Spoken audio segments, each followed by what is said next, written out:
Yeah. When Vladimir Putin sent his troops across the border in 22, you blamed the West, not him. You said, I'll just read it to you and then you can react, that on a tweet, it was a consequence of EU and NATO expansion. Is that a judgment you stand by? So the bigger question is, as put here by Inevitable Chris, the Russians paid Reform's former Welsh minister Nathan Gill to promote Kremlin propaganda in the European Parliament when he was an MEP. Yet we're seriously expected to believe Farage said the same stuff for free? This is a case we'll be following closely, but in the meantime, here's a bit more of the Putin poodle Farage. Right.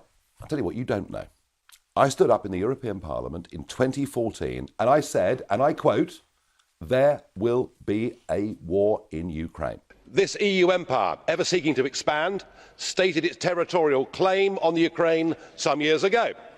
Just to make that worse, of course, some NATO members said they too would like the Ukraine to join NATO. We directly encouraged the uprising in the Ukraine that led to the toppling of the President Yanukovych, and that led, of course, in turn to Vladimir Putin reacting. And the moral of the story is if you poke the Russian bear with a stick, don't be surprised when he reacts.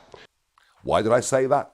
It was obvious to me that the ever eastward expansion of NATO and the European Union was giving this man a reason to his Russian people to say they're coming for us again and to go to war. But you were echoing him.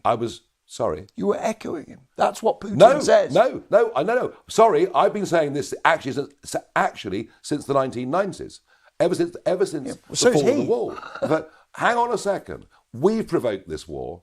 It's, of course it's his fault. He's used what we've done we as an provoked excuse. the invasion of Ukraine. Yes, and very interestingly, once again, 10 years ago when I predicted this, by the way, I'm the only person in British politics that predicted what would happen. Click here for some more Reform reprobates.